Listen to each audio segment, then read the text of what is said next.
All right, so now I'm going to talk about a couple of horror films that caught my eye. I haven't seen that much horror this year, to be honest. So it was just kind of like a breath of fresh air to actually, kind of reimagine myself, back in a cold, dark theater, movie theater. Sorry, we just kind of, shaking and whatnot. My nerves will rattle and all that kind of stuff, right? So I will talk about Relic and the rental, right? So I'll start off with Relic. This is the directorial debut of Natalie Erica James. Outside of this movie, I don't know anything about her work. I don't really know anything about her work, right? It stars Emily Mortimer, Robin Nevin, and Bella Heathcote, right? Heathcote, right? It's based in Australia. Actually, it's an Australian film, right? It's produced by we boy Jake Gyllenhaal and a few other people.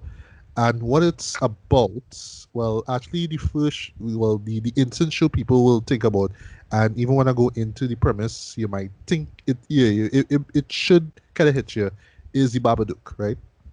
Okay. So we're a bit well. Once I get into the story, you'll understand where I'm coming from. So it centers on the matriarch of this particular family. Her name is Edna. She lives by herself in this pretty much old house, right?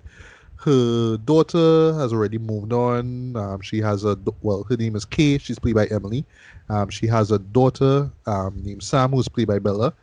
And one day they actually decide to just go over by her house, just to check up with her because I mean she's elderly, they want to make sure that she's okay, she doesn't, endanger herself or whatnot, right? And before they even go there, they actually found this out through a neighbor. She she just kind of gets up of the house. Well, actually, she was just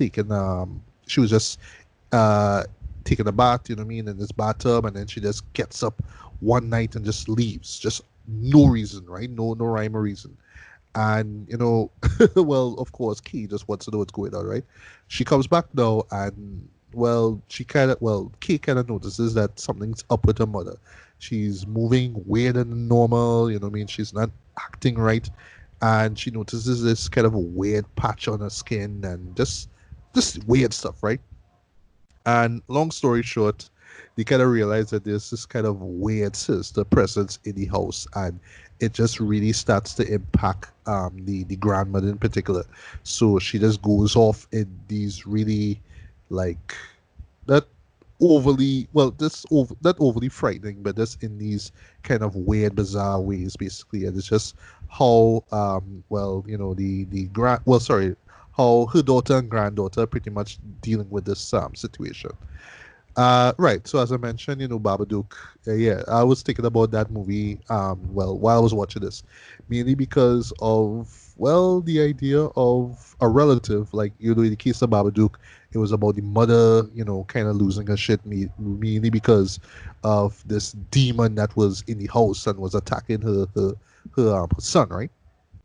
And then afterwards she starts to get possessed too, and then you're just kind of feeling for the kid because the kid is scared of what's going on with his mom now. Yeah, they pretty much do the same thing, but in this case here it's like, well, right, Kay wants to know what's going on with the mom, right? But what really made this movie kind of stick out to me though is, just the character of Edna herself, her being old, her being close enough to dying, and just knowing that she is losing her mind and not really sure what's going on. And it's really kind of sad though, this kind of see her kind of go off like this. And it's like, what can we do to help? And there's not, that's one thing that will kind of tick people off about the show. But I actually like this about the show, is that they don't really explain what the supernatural presence is. It just kind of hovers over them and just weird things happen. But you really feel it for the three of themselves, because it's almost like clearly they can't do anything to really stop this thing now. um so let's talk about the film itself. At felt like, as far as I felt where the show really shine, where the show really shines is the sound design. I really felt that the sound design was just incredible. It was very, very, very creepy. Actually, kind of watching with the speakers up, I was just hearing like just all these little like you know what I mean? There's all these little sounds and whatnot. And even the soundtrack as well too, which was done by the music, sorry, was done by Brian Ritzel, right?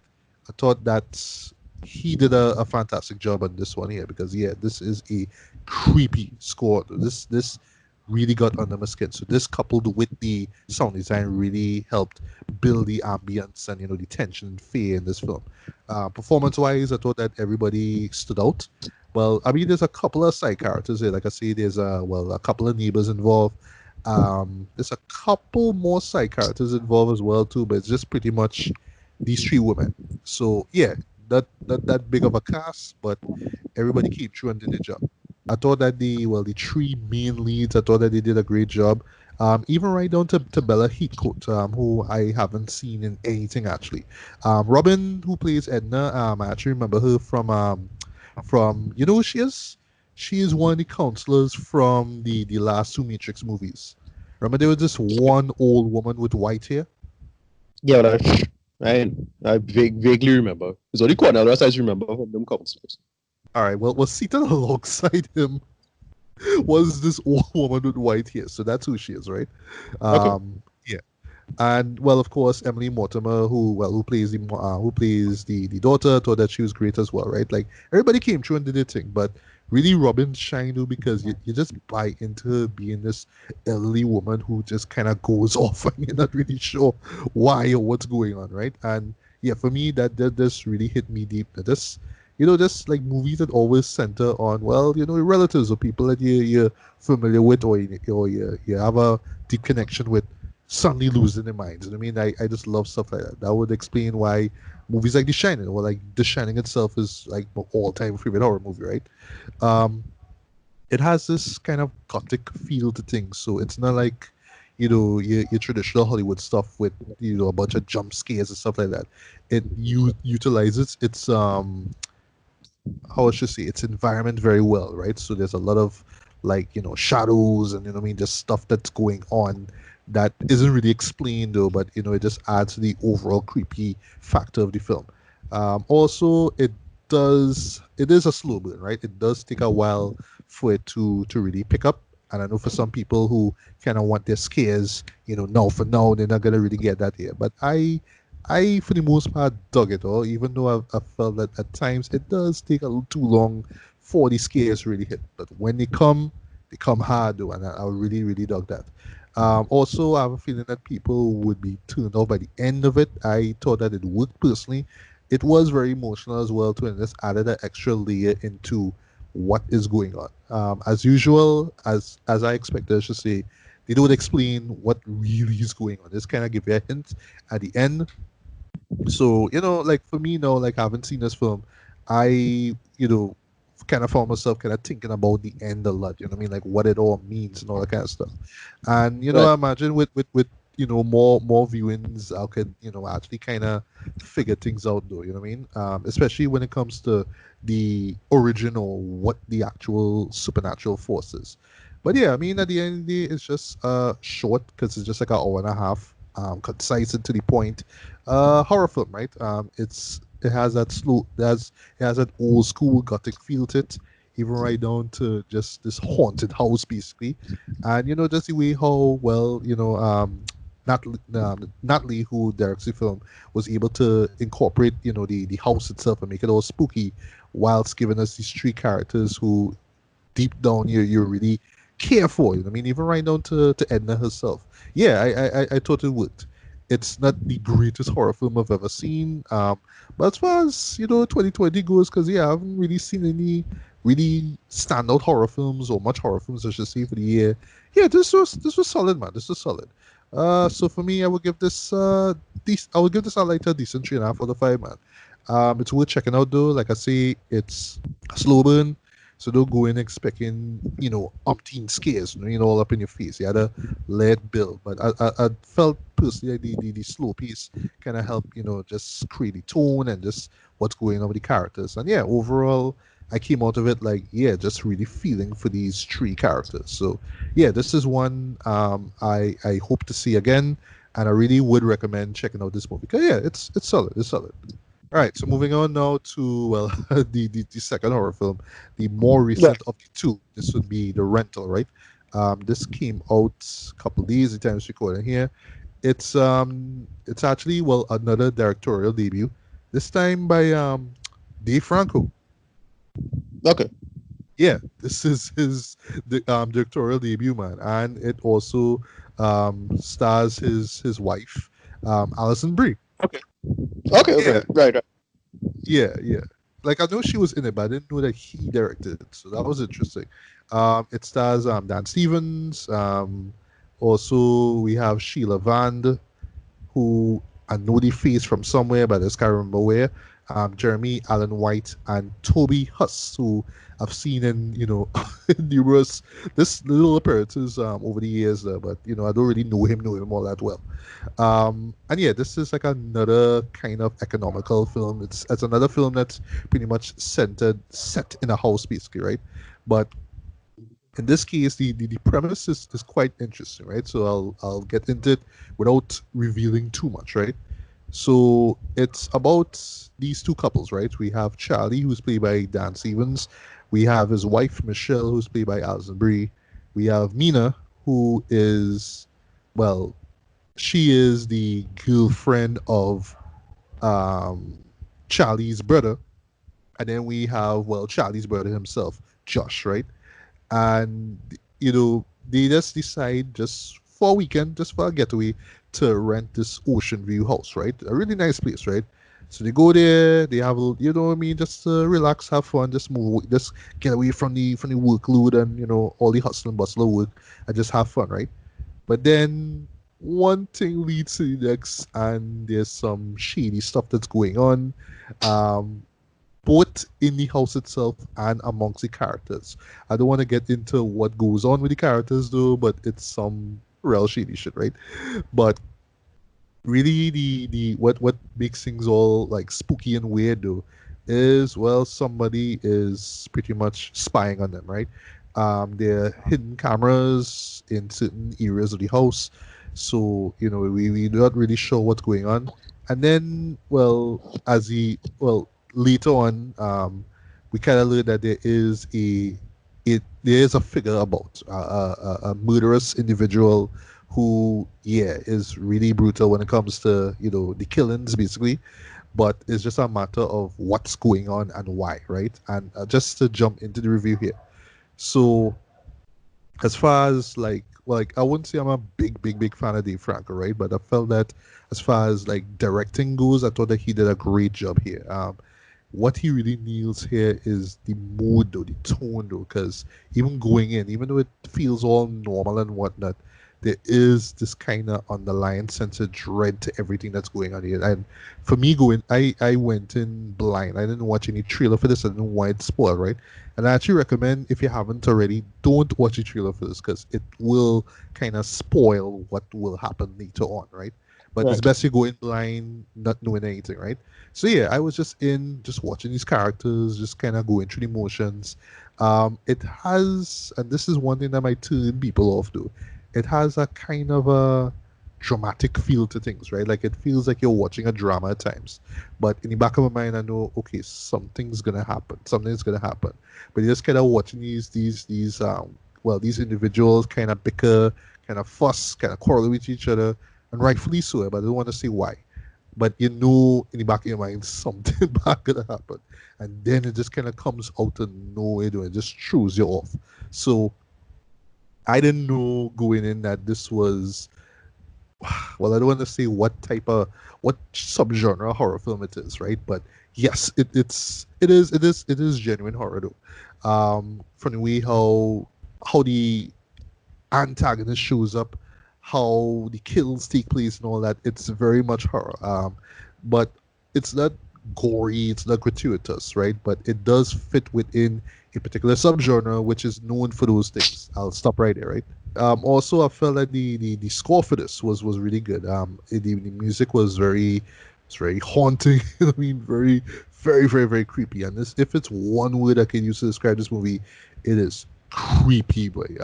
Especially when you find out especially when well, shit hits the fan and when things really start to pick up. For some people, well, it did happen to me though. Like, although ever so often, I was just kind of like, okay, I know something gonna happen, but when's it gonna happen? Like, come on, pick it up a bit, because once again, just like with Relic, this is another hour and a half film. But then when it happened, boy, it was like, oh, okay, you know what I Mhm. mean? That was it. And the good thing about it though, for me though, is that it didn't like for me. I didn't feel like the less violent moments I would see were unnecessary. I felt like it worked in terms of just building what's going on, because even if eventually you wind up not liking anybody in this movie, well, the four main characters, you kind of feel for them though, especially when they're being attacked or whatnot, right? You kind of rooted for them to not die. Like, even I kind of find myself like, oh my god, okay, don't do this, like run or whatnot, and then things will happen, right? So that actually would. I thought that performance wise, everybody was great. Dan, Allison, Sheila, Jeremy, everybody did the thing. Toby, right, who plays, well, he's pretty much the owner of the house. He, I knew he was gonna be this creepy guy, but yeah, he was creepy as well. They have this nice little, twist with him, basically, right? I don't want to say anything beyond that, but yeah, he's a character you have to kind of watch closely, right? But yeah, boy, when shit hits the fan, though, it's like, wow, okay, this is where we at, right? So I just really dug how it was able to build that. And this really is it's just off of, well, great writing and great acting as well too. Because yeah, I mean, if it was badly written or if it was just poorly acted, you just probably find yourself like watching your watch, like, when's anything gonna happen? But because of how everything was just kind of all built up together, I thought it would. And then we get to the end of this movie, way the last 5 minutes of this. And without spoiling anything here, all I will say is, I know for some people, because like with especially with horror films, right? Like, some people don't like when the movie has to stop and explain everything to people, right? I don't know if you're that type, Ricardo, but I know for some people they won't like that, right? But in this case, they do it in such a way where it just adds an extra layer to this movie here. And then when you see how everything kind of plays out, I legit was like creeped out. Like, I was creeped out, like, like in the scarier moments. But is that last 5 minutes though? That really stuck out to me. Like, oh my goodness, way. It's one of those kind of moments where you can kind of stop. Like, if you're real nitpicky, right? You might be like, well, this don't really make any sense in the blah blah blah blah blah blah. But like, think about it in terms of the subgenre itself. That's the best way to understand it. Think about it for the subgenre itself, and it just makes things even creepier though. It's like, wow. I really don't want to spoil anything here, but how they nail that shit, I was like, all right, yeah, this movie worked for me anyway. So, even if you didn't care about anything else leading up to those last 5 minutes, but believe me, believe me, when you get to that end though, it will leave a lasting impression with you. So it did with me, and I hope it does with anybody else who watches this film. So yeah, I mean, in a nutshell, yeah, this is easily one of the creepiest movies I've seen for the year.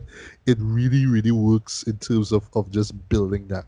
I'm not saying that this is a perfect film. This is not a top 10 for of the year for me. But yeah, as far as horrors go, this is one that I want to remember by year's end. Maybe if I watch it a couple more times, I may see more flaws, because I mean, it's not a perfect film, mind you, right? I would say pacing is a little sluggish at times, especially with the dramatic moments. But just how it all comes together works.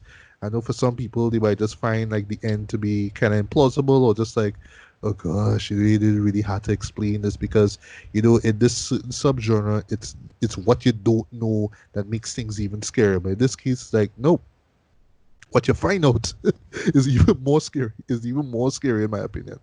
So yeah, if you're a fan of slow burn horror thrillers, then yeah, you will enjoy this one. And yeah, I really think that Dave Franco, you know, did his damnedest on this one, and I really can't wait to see what he does next as far as film goes, right? As far as director Yeah. goes. So yeah, Right, I right. mean, not the best horror film in the world though, but this is one that I really strongly recommend though, especially with those last 5 minutes. So rating wise, I give this well, in this case, a decent, strong 3.5 out of 5. This is absolute recommend from me. I really recommend that you do check it out, though. And yeah, just go in, try to go in as blind as you could, and believe me, you'll walk out of this creeped out in some way or the other. So yeah, not much more I can say. We actually got two solid horror films this year, man. So I mean, if Right. one were to list the best of this year, well, yeah, here's hoping that these two get mentioned, man. So yeah, I recommend that you check out Relic and Rental.